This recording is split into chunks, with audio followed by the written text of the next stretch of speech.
Hello दोस्तों, स्वागत है आपका अपने चैनल जेएम स्टडिंग पर। आज की इस वीडियो में हम बात करेंगे BA program 4th semester pol science discipline के एक और इम्पोर्टेंट क्वेश्चन, अंतरराष्ट्रीय संबंधों के अध्ययन में मोर्गेनथाउ के यथार्थवाद का महत्वपूर्ण योगदान रहा है, टिप्पणी कीजिए। ठीक है, जो मोर्गेनथाउ है इन्होंने 6 सिद्धांत दिए अपने, ठीक है, 6 प्रिंसिपल्स दिए हैं। अब हमसे क्वेश्चन के अंदर क्या पूछा गया है, जो मोर्गेनथाउ है उनके जो 6 सिद्धांत है वो अंतरराष्ट्रीय संबंधों के अध्ययन में अपनी महत्वपूर्ण भूमिका कैसे अदा करते हैं या अपना महत्वपूर्ण योगदान किस प्रकार से देते हैं, किस प्रकार से हम मोर्गेनथाउ द्वारा दिए गए 6 सिद्धांतों का प्रयोग करके अंतरराष्ट्रीय संबंधों का अध्ययन करते हैं या फिर अंतरराष्ट्रीय संबंधों को समझते हैं। तो देखिए, मोर्गेनथाउ के 6 सिद्धांत को समझने से पहले हम समझेंगे यथार्थवाद क्या होता है, क्योंकि जब हम यथार्थवाद को समझ लेंगे तो जो उनके 6 सिद्धांत है उसको भी हम आसानी से समझ सकेंगे। तो देखिए, यथार्थवाद क्या होता है। सबसे पहले हम बात करेंगे यथार्थवाद की। जब भी हम अंतरराष्ट्रीय संबंधों के बारे में पढ़ते हैं तो हमें यथार्थवाद को भी समझना जरूरी होता है। यदि इसके शब्द का अर्थ निकाला जाए तो इसका मतलब होता है रियल, वास्तविकता में हो रहा है। ठीक है, जो चीज वैसी है उसको उसी रूप में अपनाया जाए, यानी इतिहास में जो घटनाएं घटी है, जिस प्रकार से घटी है उसका वर्णन भी ठीक उसी प्रकार से किया जाए जिस प्रकार से वो घटनाएं घटित हुई हैं। ठीक है, एक एग्जाम्पल से समझिए, गांधी जी का आदर्श क्या है कि अगर आपके कोई एक गाल पर थप्पड़ लगाए तो आप अपना दूसरा गाल आगे कर लीजिए। ठीक है, अहिंसावादी। ठीक है, ये इनका आदर्श है, तो इसको हम लेंगे आदर्शवाद में। लेकिन क्या आज के टाइम पर हम इसको लेंगे? यदि आज के टाइम पर आपको कोई एक गाल पर थप्पड़ लगाए तो क्या आप दूसरा गाल आगे करोगे? क्या ये रियल है? क्या ये वास्तविक है? क्या ये यथार्थ है? नहीं। अगर आप को आज के टाइम पर कोई एक गाल पे थप्पड़ लगाए तो आप उसको 2 थप्पड़ अलग से लगाओगे, तूने मुझे थप्पड़ कैसे मार दिया, है ना। ये है रियल, ये है प्रैक्टिकल, ये है वास्तविक, ये है यथार्थ। ठीक है, यथार्थ का मतलब क्या होता है? जो रियल है। ठीक है, रियल में जो हो रहा है या रियल में जो हो रहा है उसको हम यथार्थ कहेंगे। ठीक है, हम आदर्शवाद को नहीं पढ़ रहे हैं, हम यथार्थवाद को पढ़ रहे हैं, है ना। आदर्शवाद के अंदर बहुत कुछ है, अहिंसा, दया, नैतिकता, हम इन सबको दूर रख रहे हैं यथार्थवाद से। यथार्थवाद जो है वो वास्तविकता को मानता है ना, वस्तुनिष्ठता को मानता है ना, वो आदर्शवाद को नहीं मानता। तो आई होप आपको यथार्थवाद समझ में आया होगा कि क्या है यथार्थवाद। अब देखिए, मोर्गेनथाउ के यथार्थवाद के 6 सिद्धांत। इससे पहले हम थोड़ा सा हंस जे मोर्गेनथाउ के बारे में जानेंगे कि ये कौन थे। ठीक है, इनका जन्म कब हुआ था, ठीक है, और इनके बारे में मतलब अच्छे से जानेंगे। तो देखिए, हंस जे मोर्गेनथाउ शिकागो विश्वविद्यालय के राजनीतिक विभाग में विज्ञान के प्राचार्य थे। उनका जन्म 1904 जर्मनी में हुआ था और मोर्गेनथाउ पहले विचारक थे जिन्होंने यथार्थवाद को वैज्ञानिक रूप दिया। मोर्गेनथाउ ने कहा है, हर एक राष्ट्र को अपनी शक्ति बढ़ानी चाहिए और अंतर्राष्ट्रीय स्तर पर शक्ति के लिए संघर्ष करना चाहिए। मोर्गेनथाउ क्या बोलते हैं कि जितने भी राष्ट्र हैं, है ना, उनको क्या करना चाहिए? अपनी शक्ति बढ़ानी चाहिए, शक्ति बढ़ाने पर फोकस करना चाहिए और अंतर्राष्ट्रीय स्तर पर शक्ति के लिए संघर्ष करना चाहिए, है ना। अंतरराष्ट्रीय किससे बनता है? विभिन्न राष्ट्रों से बनता है ना। अब जो वो विभिन्न राष्ट्र है ना, उनको शक्ति के लिए क्या करना चाहिए? संघर्ष करना चाहिए अंतरराष्ट्रीय स्तर पर, मतलब सबसे मुकाबला करके अपनी शक्ति को बढ़ाना चाहिए। उनकी एक पुस्तक है पॉलिटिक्स अमोंग नेशंस, है ना। इसमें जो मोर्गेनथाउ है इन्होंने अपने यथार्थवाद को एक निश्चित और व्यवस्थित सिद्धांत के रूप में स्थापित किया है। ठीक है, जो हमारे 6 सिद्धांत है मोर्गेनथाउ के यथार्थवाद के, वो किसके अंदर निहित है? पॉलिटिक्स अमोंग नेशंस पुस्तक है, इसमें इन्होंने अपने 6 सिद्धांतों का वर्णन किया है। ठीक है, अब हम इनके 6 सिद्धांत जानेंगे। जैसे कि पहला सिद्धांत क्या है? राजनीति को प्रभावित करने वाले नियम मानव स्वभाव में निहित है।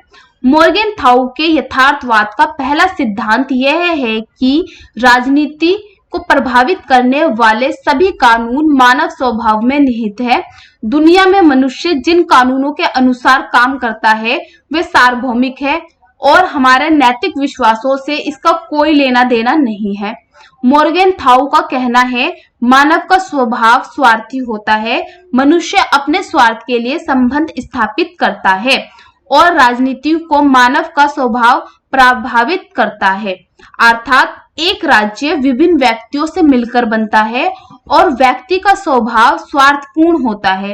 राज्य व्यक्तियों से मिलकर बना तो राज्य की जो राजनीति होती है वो भी स्वार्थपूर्ण होती है, क्योंकि व्यक्ति का स्वभाव कैसा होता है, स्वार्थपूर्ण होता है। ठीक है, यथार्थवाद कहते हैं कि आपको किसी नैतिक सिद्धांत के चक्कर में नहीं पड़कर आपको अपने देश के प्रभुत्व को बढ़ाना चाहिए। अपने देश के प्रभुत्व को बढ़ाने के लिए यदि आपके ऊपर स्वार्थी होने का आरोप लगे तो भी ठीक है। अतः मानव स्वभाव से अंतरराष्ट्रीय राजनीति चलती है और मानव स्वभाव स्वार्थी होता है। अब देखिए, जो मनुष्य होते हैं, मनुष्य का स्वभाव कैसा होता है, स्वार्थी होता है। वो अपने स्वार्थ पूर्ति के लिए क्या करता है, फ्रेंडशिप करता है, दोस्त बनाता है ना।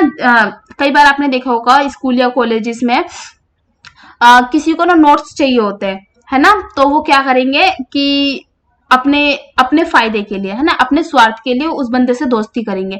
या फिर कोई ना अमीर बंदा है ना, तो भी वो अपने फायदे के लिए क्या करेंगे, उससे दोस्ती करेंगे। तो जो मानव का स्वभाव कैसा होता है, वो स्वार्थपूर्ण होता है। मानव स्वार्थ के लिए क्या करता है, संबंध स्थापित करता है विभिन्न लोगों से, है ना। अब मनुष्य व्यक्ति का स्वभाव स्वार्थपूर्ण होता है और व्यक्तियों से मिलकर क्या बनता है, राष्ट्र बनता है।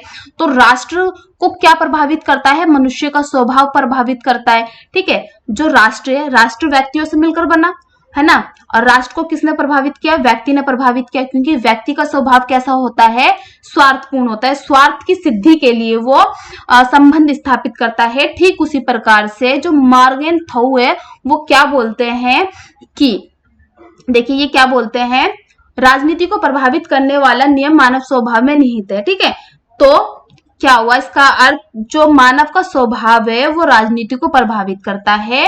और राजनीति कैसी होनी चाहिए, अपने देश के प्रभुत्व को अगर हम बढ़ा रहे हैं और किसी देश का अहित कर रहे हैं, ठीक है, या हिंसा का मार्ग अपना रहे हैं, है ना, तो उसमें कोई गलत नहीं है ना, हम करेंगे, क्योंकि इससे हमारे देश की क्या हो रही है, इससे हमारे देश की शक्ति बढ़ रही है ना। तो हम अपने देश की शक्ति बढ़ाने के लिए अगर स्वार्थी हैं, अगर हम पर अपने देश की शक्ति बढ़ाने के लिए स्वार्थी का आरोप लगता है तो वो ठीक है। ऐसा कौन बोलते हैं, मॉर्गन थाउ बोलते हैं। ठीक है, तो मानव का स्वभाव से अंतरराष्ट्रीय राजनीति चलती है और मानव स्वभाव स्वार्थी होता है। नेक्स्ट क्या है, राष्ट्रीय हित। राष्ट्रीय हितों को शक्ति के रूप में परिभाषित, यह सिद्धांत मॉर्गन थाउ के यथार्थवाद के केंद्र बिंदु है। ठीक है, अंतरराष्ट्रीय राजनीति को शक्ति के रूप में परिभाषित किया जा सकता है। मॉर्गन थाउ ने अंतरराष्ट्रीय हित को शक्ति के रूप में संबोधित किया है। जो मॉर्गन थाउ है ये क्या बोलते हैं, अंतरराष्ट्रीय जो हित है वो क्या है, वो शक्ति है।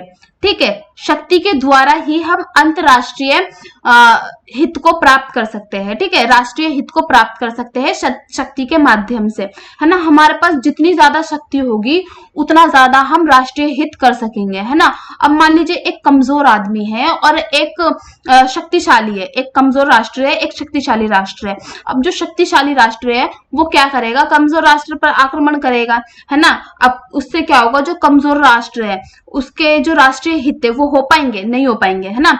अब क्या होगा, इससे जो शक्तिशाली राष्ट्र है उसके राष्ट्रीय हित तो हो रहा है, लेकिन कमजोर राष्ट्र के राष्ट्रीय हित नहीं हो पा रहे। ठीक है, उसका राष्ट्र जो है वो क्या हो रहा है, वो बिगड़ता जा रहा है। तो इसीलिए मॉर्गन थाउ क्या बोलते हैं, अगर हमें अपने राष्ट्र की हित करना है ना, अगर हमें अपने राष्ट्र के लोगों को कल्याण का मार्ग देना है तो हमें क्या करना होगा, उसके लिए पहले हमें अपनी शक्ति डेवलप करनी होगी, हमें अपनी शक्ति को विकसित करना होगा। इसीलिए हमें अपनी शक्ति पर ज्यादा फोकस करना चाहिए। शक्ति जब हमारी बढ़ जाएगी तो अपने आप ही क्या होगा, राष्ट्रीय हित होगा। ठीक है, राजनेता आमतौर पर क्या करते हैं, अपने हितों को आगे बढ़ाने के लिए बल प्रयोग का सहारा लेते हैं। सत्ता यानी शक्ति के सिद्धांत से ही अंतरराष्ट्रीय राजनीति में घटनाओं के चक्र को समझा जा सकता है। यदि कोई इस सिद्धांत को ध्यान में रखकर राजनीतिक घटनाओं का अध्ययन करता है तो उसे भी आसानी से निष्कर्ष पर पहुंच सकते हैं, है ना। मान लीजिए हमने सत्ता का सिद्धांत देखा और उसके माध्यम से हम क्या कर रहे हैं, राजनीतिक घटनाओं का अध्ययन करना चाह रहे हैं, तो हम इससे आसानी से निष्कर्ष निकाल सकते हैं। क्या निष्कर्ष निकालेंगे कि प्रत्येक राष्ट्र सत्ता को प्राप्त करने में लगे हुए है ना, और अंतरराष्ट्रीय राजनीति भी सत्ता के लिए संघर्ष बन जाती है। देखिए, जब हम शक्ति प्राप्त करते हैं, है ना, जितने भी राष्ट्र वो क्या करते हैं, अपनी शक्ति बढ़ाने में लगे हुए हैं, और अंतरराष्ट्रीय पर क्या होता है, शक्ति के लिए संघर्ष होता है ना। एक राष्ट्र बोलता है मुझे अपनी शक्ति बढ़ानी है, दूसरा राष्ट्र बोलता है मुझे शक्ति बढ़ानी है, तीसरा बोलता है मुझे शक्ति बढ़ानी है, चौथा बोलता है मुझे शक्ति बढ़ानी है। इससे क्या होता है, जो अंतरराष्ट्रीय लेवल है उस पर क्या होता है, शक्ति के लिए संघर्ष होता है। ठीक है, मोर्गेनथाउ का कहना है कि प्रत्येक राष्ट्र अपनी विदेश नीति बनाते समय अपने राष्ट्रीय हितों की सुरक्षा को अत्यधिक महत्व देते हैं। अतः मोर्गेनथाउ यह बताते हैं कि किसी देश को राष्ट्रीय हित करना है तो उसके लिए उसे शक्ति की जरूरत होगी। बिना शक्ति के हम अपने देश का राष्ट्रीय हित नहीं कर सकते, क्योंकि अगर हमारे पास शक्ति ही नहीं होगी तो हम राष्ट्रीय हित किस आधार पर करेंगे, है ना। अगर हमारे पास शक्ति है तो हम लोगों की जरूरत को पूरा कर सकते हैं, ठीक है, अपने जन कल्याण कर सकते हैं, ठीक है, नीति अच्छी बना सकते हैं, ठीक है, पैसा अच्छे से खर्च कर सकते हैं, ठीक है। तो यदि हमारे पास शक्ति है तो राष्ट्रीय हित होगा। राष्ट्रीय हित किसके माध्यम से होगा, शक्ति के माध्यम से होगा। ठीक है, इसीलिए क्या बोलते हैं, राष्ट्रीय हित के अंदर शक्ति महत्वपूर्ण होती है। राष्ट्रीय हित चाहिए हमें तो उसके लिए शक्ति को अपनाओ, ठीक है, शक्ति को प्राप्त करो। अब अगला क्या है, राष्ट्रीय हित सदैव परिवर्तनीय है। मोर्गेनथाउ का मानना है कि परिस्थितियां राष्ट्रीय हित को प्रभावित करती है ना, और राष्ट्रीय हित में निर्णय परिस्थितियों के अनुसार किए जाते हैं। जब हम राष्ट्रीय हित की बात करते हैं तो उसके निर्णय किस आधार पर किए जाते हैं, परिस्थितियों के आधार पर किए जाते हैं। हो सकता है आज के निर्णय हमने करे, परिस्थिति आज की कुछ अलग थी, और जो हम कल निर्णय करें उसकी परिस्थिति कुछ अलग हो, है ना। तो हम जब भी निर्णय करेंगे तो हम किस चीज को महत्व देंगे, अपने राष्ट्रीय हित को महत्व देंगे, अपने राष्ट्रीय हित को देखेंगे। ठीक है, सत्ता परिवर्तनशील परिस्थितियों के संदर्भ में ही संचित होती है। जो हमारी सत्ता होती है वो क्या है, वो परिवर्तनशील परिस्थितियों के संदर्भ में ही संचित होती है। अर्थात जब परिवर्तन होता है, किस आधार पर होता है परिवर्तन, परिस्थितियों के आधार पर होता है, और उसी के द्वारा सत्ता चलाई जाती है। मोर्गेनथाउ परिस्थितियों में मूलभूत परिवर्तन को भी स्वीकारते हैं। ठीक है, जो जरूरी है, मूलभूत मतलब जो जरूरी है, उस परिवर्तनों को वो स्वीकारते हैं। इसलिए एक सफल राजनेता के लिए यह आवश्यक है कि वे बदलती हुई परिस्थितियों के अनुसार बुनियादी राष्ट्रीय हितों को बढ़ाने का प्रयास करें। कोई भी राष्ट्र अपनी राष्ट्रीय हित की आवश्यकता अनुसार परिवर्तन करता है ना। मतलब उसको देखो, जहां पर उसको अपना राष्ट्रीय हित दिखेगा वो क्या करेगा, उसी में आगे बढ़ेगा। ठीक है, अब इसको एक एग्जांपल से समझते हैं। 1991 से पहले क्या था, जो भारत था वो सोवियत संघ को अपना मित्र समझता था, मित्र मानता था। लेकिन क्या हुआ, धीरे धीरे परिस्थितियां चेंज हुई। 1991 के बाद क्या हुआ, जो सोवियत संघ था उसका विघटन होने लगा, है ना। और भारत की अर्थव्यवस्था उस टाइम थोड़ी अच्छी चल रही थी, तो उसने क्या करा, परिस्थितियों के अनुसार परिस्थितियों को देखा कि किस परिस्थिति में उसका राष्ट्रीय हित है ना, किसके साथ संबंध स्थापित करने में उसका राष्ट्रीय हित है। तो उस टाइम पे उसने क्या महसूस किया कि हमारे राष्ट्रीय हित सोवियत संघ से मित्रता करने में नहीं, बल्कि अमेरिका से मित्रता बढ़ाने में निहित है ना। अतः राष्ट्रीय हित परिवर्तनशील होते हैं। अब देखिए, आपके दोस्त होते हैं, है ना। अभी मान लीजिए एक दोस्त है, उससे आपको क्या मिल रहा है, फायदा मिल रहा है, स्वार्थ मिल रहा है ना। लेकिन अचानक से क्या हुआ, उसकी कंडीशन खराब हो गई, है ना, और आपको उसी टाइम पे कोई उससे अच्छा या उससे बेटर दोस्त मिल गया, तो आप क्या करेंगे, अपने स्वार्थ के लिए पहले दोस्त को छोड़कर दूसरे दोस्त के पास चले जाएंगे। ऐसा होता है आमतौर पर, सबके लिए लागू नहीं है, बट बहुत सारे लोग ऐसा करते हैं जिसको अपना स्वार्थ दिखता है वो उसी के साथ संबंध स्थापित करता है, उसी को अपना दोस्त बनाता है ना। तो मोर्गेनथाउ क्या बोलते हैं, अगर आप ऐसा करते हो तो उसमें कोई गलत नहीं है, क्योंकि आप क्या करते हो, अपने विकास के लिए ऐसा करते हो, अपने स्वार्थ के लिए ऐसा करते हो। अगर इससे आपके ऊपर स्वार्थ का आरोप भी लगे तो भी कुछ गलत नहीं है, क्योंकि इससे आपका राष्ट्रीय हित होता है।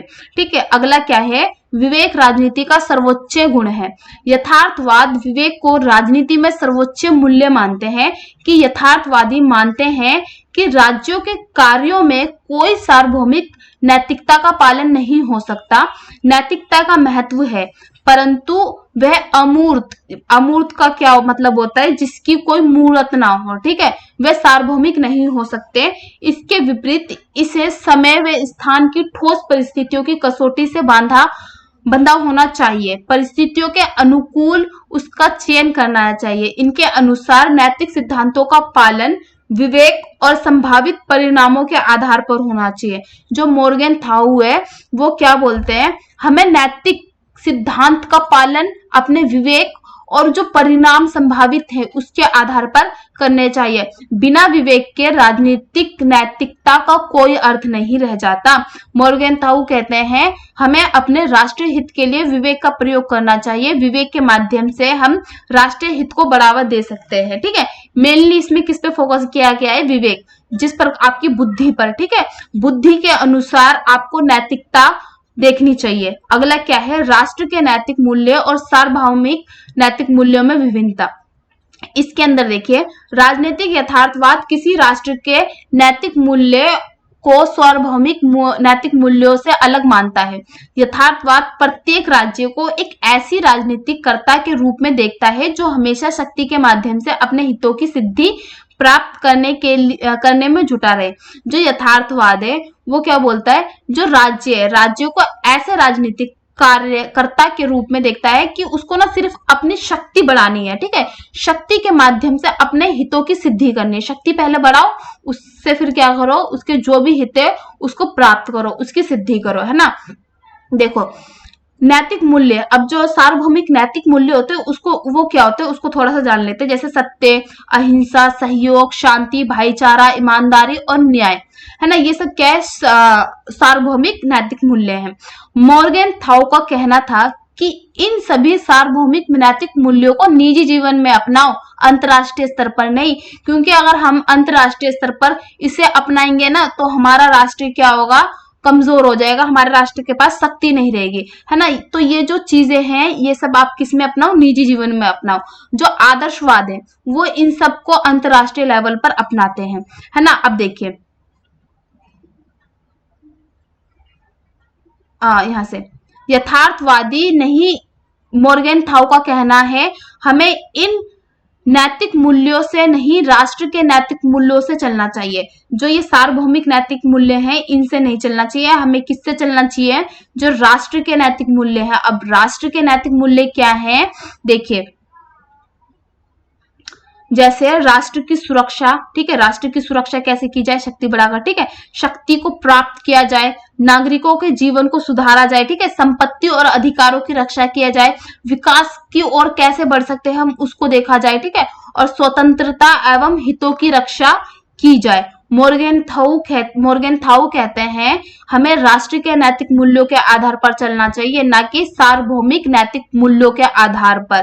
ठीक है, ये क्या बोलते हैं देखिए, अब इसको एक एग्जांपल से समझते हैं। मान लीजिए एक राष्ट्र तो बहुत ज्यादा शक्तिशाली है और दूसरा राष्ट्र कमजोर है ना, या फिर मान लीजिए दोनों ही राष्ट्र के पास क्या है, समान शक्ति है ना। अब समान शक्ति होगी तो वो क्या करेगा, है ना। एक राष्ट्र ने आप पे आक्रमण करा तो वहां पर वो दूसरा जो राष्ट्र है वो भी उसके ऊपर आक्रमण करेगा। वहां पर वो इस मूल्य से नहीं चलेगा कि हमें अहिंसा नहीं करनी चाहिए, ठीक है, या फिर भाईचारा दिखाना चाहिए, है ना। अगर वो ऐसा करेगा कि अरे हम अहिंसा नहीं करते तो क्या होगा, दूसरा वाला तो भाई उसकी मार देगा, ठीक है, उसकी जान ही ले लेगा, है ना। तो यहाँ पर क्या बोलते हैं कि हमें अपने राष्ट्र की सुरक्षा करनी है, तो हम क्या करेंगे, अगर तुम हम पे बम डालोगे तो हम भी तुम्हारे राष्ट्र पे क्या करेंगे, बम डालेंगे, ठीक है। तो ये होते हैं हमारे राष्ट्र हित के नैतिक मूल्य, ठीक है। राष्ट्र के नैतिक मूल्य होते हैं हमारे, जिसके अंदर हमें क्या करना होता है, राष्ट्र की सुरक्षा करनी होती है, राष्ट्र शक्ति की प्राप्ति करनी होती है, क्योंकि हमारे पास जितनी ज्यादा शक्ति होगी उतना ही हम क्या कर सकेंगे, अपने राष्ट्र की हित को, राष्ट्र के जो भी हित है उसकी पूर्ति कर सकेंगे, ठीक है। नेक्स्ट क्या है आपका राजनीतिक क्षेत्र की स्वायत्तता। राजनीतिक यथार्थवाद का अंतिम नियम यह है कि राजनीतिक यथार्थवाद राजनीति परिवेश में स्वायत्तता में विश्वास करते हैं। राजनीतिक क्षेत्र उतना ही स्वायत्त है जितना आर्थिक और कानूनी क्षेत्र। एक राजनीतिक यथार्थवाद हमेशा शक्ति के रूप में परिभाषित हितों के बारे में सोचता है। ठीक है, अब इसके हम निष्कर्ष पर आ जाते हैं। देखिए, इसमें मेन कुछ नहीं है ज्यादा, इसमें यही है कि जो राजनीतिक क्षेत्र है उसमें आपकी स्वायत्तता होनी चाहिए, किसी और की नहीं। ठीक है, उसमें आपकी शक्ति होनी चाहिए। इसमें भी इम्पोर्टेंट क्या है, शक्ति होनी चाहिए। ठीक है, अब इसका निष्कर्ष निकालें तो बहुत सारे आलोचना के बावजूद इस जो मॉर्गेनथाउ का सिद्धांत है इसकी ना बहुत सारे आलोचना की गई है ना। तो क्या बोलते हैं कि बहुत सारे आलोचना के बावजूद यह सिद्धांत अंतरराष्ट्रीय राजनीति की सिद्धांत निर्माण में महत्वपूर्ण भूमिका निभाता है। अतः हम कह सकते हैं कि अंतरराष्ट्रीय संबंध शक्ति के लिए संघर्ष है। ठीक है, हम इन सबको पढ़ने के पश्चात क्या कहेंगे कि जो अंतरराष्ट्रीय संबंध है, ठीक है, एक राष्ट्र का दूसरे राष्ट्र के साथ जो संबंध है वो किसके लिए है, संघर्ष है, एक संघर्ष है ना। अंतरराष्ट्रीय राजनीति का अंतिम उद्देश्य चाहे कुछ भी हो, पर उसका जो उस समय तात्कालिक उद्देश्य जो होता है वो क्या होता है, शक्ति की प्राप्ति करना। राजनीति को समझने वास्तविक अंतरराष्ट्रीय राजनीति को समझने में बहुत सहायक होता है। वास्तविकता जो होती है वो अंतरराष्ट्रीय राजनीति को समझने में क्या होती है, सहायक होती है। ठीक है, तो मेनली इस पे क्या कहा गया है कि अगर आप अपने राष्ट्र के लिए, राष्ट्र हित के लिए स्वार्थी बने तो कोई प्रॉब्लम नहीं है। ठीक है, अहिंसा का मार्ग अपनाए कोई प्रॉब्लम नहीं है, दया ना दिखाए कोई प्रॉब्लम नहीं है, क्योंकि हमें क्या करना है, अपनी शक्ति को बढ़ाना है। ठीक है, शक्ति को प्राप्त करना है। तो जितने भी राष्ट्र एक दूसरे से संबंध स्थापित करते हैं, विवेक के माध्यम से संबंध स्थापित करते हैं, ठीक है, स्वार्थ के माध्यम से स्वार्थ पूर्ति के लिए संबंध स्थापित करते हैं। ठीक है, और क्या आ जाएगा आपका, और शक्ति बढ़ाने के लिए संबंध स्थापित करते हैं। ठीक है, तो मेनली क्या कहा गया है, जो अंतरराष्ट्रीय संबंध है वो क्यों एक दूसरे से संबंध रखते हैं, अपनी स्वार्थ की पूर्ति के लिए रखते हैं, राष्ट्रों के हित के लिए रखते हैं, शक्ति को बढ़ाने के लिए रखते हैं। ठीक है, और परिस्थितियों के अनुसार राष्ट्रीय हित भी चेंज होते हैं ना। जिसकी परिस्थिति अच्छी आप उससे मित्रता कर लो, और जिसकी परिस्थिति अच्छी नहीं उसको अपना शत्रु बना लो। शत्रु इन द सेंस कि जो उस राष्ट्र का शत्रु है। ठीक है, तो ये था मेनली। आई होप कि आपको समझ में आया होगा ये अच्छे से, और सिंपल नोट्स है, ज्यादा मुश्किल नहीं है इसमें।